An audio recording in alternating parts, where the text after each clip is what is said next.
नमस्ते, मैं अलका पोपटकर नागपुर से।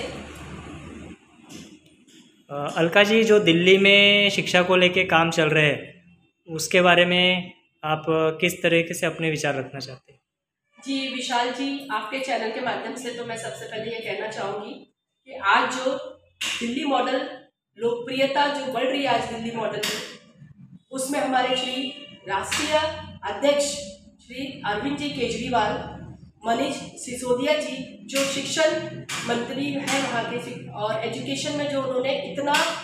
एक एजुकेशन में क्रांति लाई है, शिक्षा के क्षेत्र में जो क्रांति लाई है, आज वो सिर्फ देश में ही नहीं पूरे विदेश में उसकी ख्याति हो रही है। और अब मुझे ये कहने में थोड़ा भी संकोच नहीं होगा विशाल जी कि आज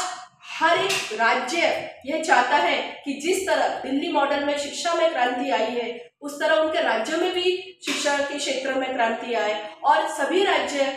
दिल्ली जाके ये देखते हैं, वहाँ के सीएम देखते हैं कि किस तरह अरविंद जी ने और सिसोदिया जी ने मिलकर कैसे वहाँ के स्कूलों को डेवलप किया है, वहाँ के टीचर्स को उन्होंने एजुकेशन दिया है, वहाँ के टीचर्स को उन्होंने हायर एजुकेशन के लिए और अच्छी उनकी क्वालिटी को बढ़ाने के लिए वहाँ उन्होंने उनको विदेश भेजा है। उन्होंने फॉरेन कंट्रीज के जो अच्छी क्वालिटीज़ है एजुकेशन के सेक्टर में वो उन्होंने वहाँ से लाया, टीचर्स को उन्होंने उतना उसमें उनको टीचिंग दिया, और आज वो जो हमें बच्चों को जो दे रहे हैं और जो बच्चों का इतना अच्छा रिजल्ट वहाँ आ रहा है, तो ये कोई छुपा नहीं है सर, और सभी देख रहे हैं, और पूरे देश के लोग और जो हमारी जनता है वो भी यही चाहती है कि कब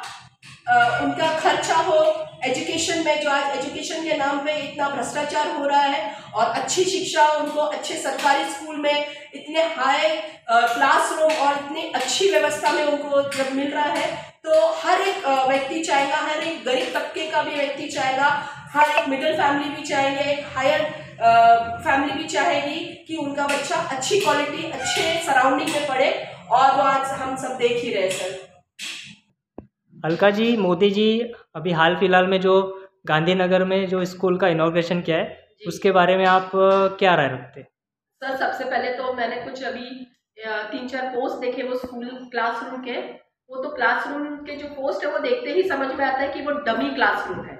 और वो कोई वॉल पे उन्होंने सिर्फ खिड़की का एक ऐसा पोस्टर लगा दिया है, और जिसमें उनको ये भी नहीं समझ में आया, उनकी जो गोदी मीडिया है उनको ये भी नहीं समझ में आ रहा है कि वो इतनी चाटुकारिता में लगे हैं कि क्या सही है क्या गलत है, क्लासरूम की क्या रिक्वायरमेंट होती है, क्लासरूम में विंडोज बहुत ज़रूरी होते हैं, उसमें खिड़कियाँ ज़रूरी है क्योंकि वेंटिलेशन उसमें होता है, दरवाजे ज़रूरी होते हैं कि दरवाजे और खिड़की में से जो भी हवा का आवागमन होता है वेंटिलेशन होता है उसमें, और बच्चों को ब्रीथिंग के लिए उसमें प्रॉब्लम नहीं होनी चाहिए। और मोदी जी की तो अगर इच्छा होती तो वो ब्लैक बोर्ड पे जाते हैं और चौक और डस्टर लेके शायद लिखना भी शुरू कर देते, पर मोदी मीडिया ने उनको एक लैपटॉप थमा दिया और वहाँ पे से 4-5 बच्चे बिठा के 3 बेंच पे बिठा के उन्होंने लैपटॉप के सामने बच्चों को बिठा दिया, और ये तो समझ में नहीं आ रहा था कि मोदी जी उनको पढ़ा रहे हैं कि बच्चे उनको पढ़ा रहे हैं, और बच्चों के चेहरों पे तो सर जी 12 बजे हुए थे। और मैं एक चीज़ ये पूछना चाहूँगी, जो हमारे सिसोदिया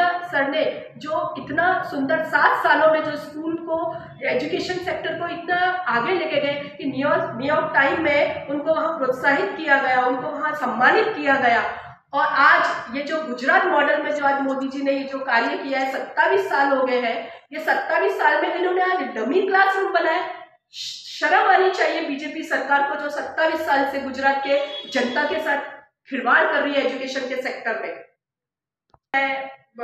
बहुत दुख हुआ जब वो क्लासरूम हमने देखा, और ऐसा नहीं होना चाहिए, आज गुजरात के बच्चों के भविष्य के साथ ये खिलवाड़ है सर। जी विशाल जी, ये फोटोज देखकर जो दिल्ली गुजरात की जो फोटोज देखकर मुझे एक पुरानी कहावत याद आ रही है कि खिसियाई हुई बिल्ली खंबा नोचे। आज बीजेपी सरकार को और बीजेपी सरकार के सारे कार्यकर्ता ऐसे आम आदमी पार्टी का जो दिल्ली मॉडल है, पंजाब मॉडल है, ये देखते हुए आज इनको पूरा एहसास हो गया है कि गुजरात भी अभी अपने हाथ से धीरे धीरे सरकते जा रहा है। बस इतना ही कहना चाहूंगी आज अपने चैनल के माध्यम से। जय भीम, जय हिंद।